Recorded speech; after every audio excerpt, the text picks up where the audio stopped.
नमस्कार। आज हम एक बहुत ही जानी पहचानी पौराणिक कथा की गहराइयों में उतर रहे हैं। ये कहानी है घुश्मेश्वर ज्योतिर्लिंग के प्रादुर्भाव की। हमारे पास जो विवरण है वो हमें ले चलते हैं दक्षिण में देवगिरी पर्वत के पास। वहां रहते थे सुधर्मा नाम के एक ब्राह्मण और उनकी पत्नियां सुदेहा और घुश्मा। हमारा मकसद सिर्फ कथा सुनना नहीं बल्कि उसके पीछे छिपे संदेशों को, मतलब उसके अर्थ को समझना है। तो कहानी शुरू होती है सुधर्मा से। ये भारद्वाज कुल के थे, वेद शास्त्रों के अच्छे ज्ञाता, शिव भक्त और जिसे कहते हैं ना काफी धर्मपरायण व्यक्ति। उनकी पत्नी थी सुदेहा। वो भी बहुत पतिव्रता, धार्मिक, लेकिन एक दुख था उनके जीवन में। वो निसंतान थी और ये बात उन्हें अंदर ही अंदर परेशान करती थी। हाँ, और ये हमें समझना होगा कि उस समय संतान न होना, इसका सामाजिक और व्यक्तिगत दबाव कितना ज्यादा होता होगा। तो इसी निराशा में और शायद समाज के दबाव में भी सुदेहा ने एक कह सकते हैं असामान्य सा कदम उठाया। उन्होंने अपनी ही छोटी बहन घुश्मा से कहा कि वो उनके पति सुधर्मा से विवाह कर लें। घुश्मा खुद भी शिवजी की बड़ी भक्त थीं। उनका एक नियम था, रोजाना मिट्टी के 101 शिवलिंग बनाना, उनकी पूजा करना और फिर पास के तालाब में उन्हें विसर्जित कर देना। अच्छा, यहाँ तक तो सब ठीक लगता है, त्याग है, भक्ति है। लेकिन जैसा कहानियों में अक्सर होता है, एक मोड़ आता है। शिवजी की कृपा हुई और घुश्मा को पुत्र मिला, बेटा हुआ। घर में खुशी तो आई, पर इसी खुशी के साथ बड़ी बहन सुदेहा के मन में एक बहुत खतरनाक भावना ने जन्म ले लिया।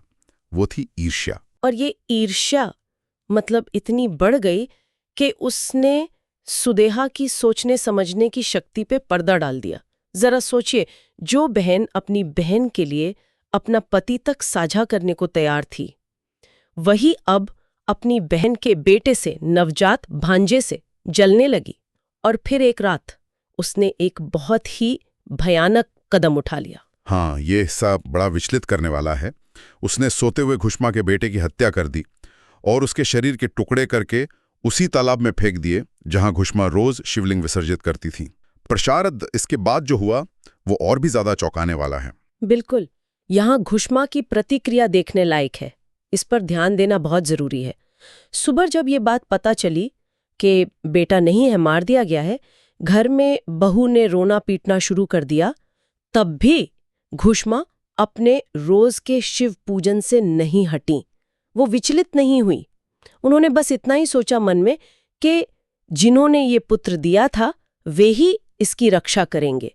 ये सिर्फ आस्था नहीं है, ये मन की स्थिरता है, वो भी ऐसी भयानक परिस्थिति में। ये तो मतलब अविश्वसनीय सा है। पुत्र का शोक, इससे बड़ा दुख क्या होगा? और उस वक्त भी पूजा पर ध्यान, ये कैसे मुमकिन है? यहीं पर वो बात आती है जिसे समभाव कहते हैं। समभाव का अर्थ सिर्फ शांत रहना नहीं है, बल्कि मन का उन तीव्र भावनाओं के बहाव में बहने से इनकार कर देना, अपनी अंदरूनी स्थिरता बनाए रखना। ये घुश्मा की असाधारण आध्यात्मिक परिपक्वता दिखाता है और शिव पर उनका वो अटूट विश्वास जो शायद तर्क से भी परे था।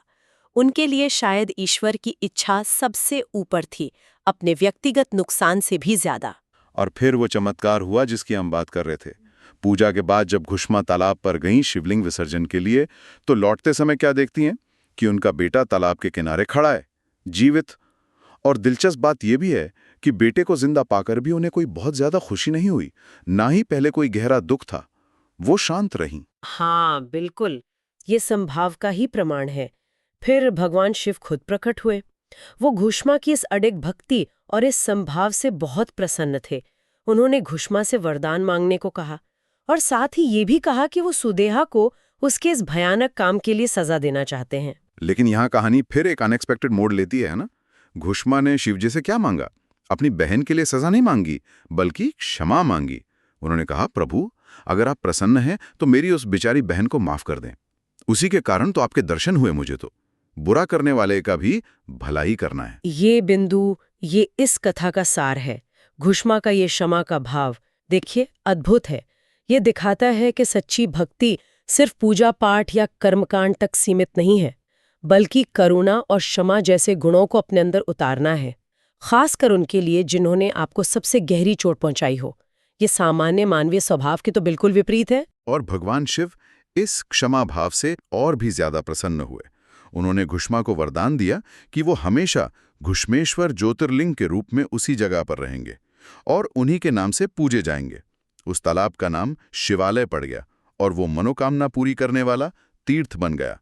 शिवजी ने घुष्मा के वंश में 101 पीढ़ियों तक गुणी, धनवान, विद्वान संतान होने का भी आशीर्वाद दिया। और सुदेहा, वो अपने किए पर बहुत लज्जित हुई। उसने माफी मांगी, प्रायश्चित किया और परिवार में फिर से शांति आ गई। तो ये कथा सिर्फ एक ज्योतिर्लिंग कैसे बना इसकी कहानी भर नहीं है।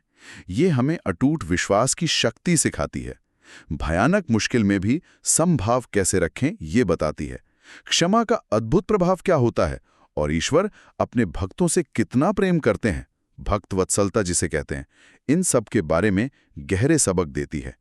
आज भी घुष्मेश्वर ज्योतिर्लिंग का दर्शन पूजन इन्हीं मूल्यों की याद दिलाता है और भक्तों के लिए कल्याणकारी माना जाता है। ये सच में सोचने पर मजबूर करता है कि क्या आज के ज़माने में, रोज़ की चुनौतियों में और कभी-कभी जब गहरी चोट लगती है, तब भी क्या घुष्मा जैसी अडिग आस्था और उससे भी बढ़कर चोट पहुंचाने वाले के लिए वैसी ही क्षमा, क्या ये संभव है? ये अंदर की ताकत, ये विश्वास आखिर आता कहां से है? शायद यही सवाल इस कहानी को आज भी इतना प्रासंगिक बनाए रखता है।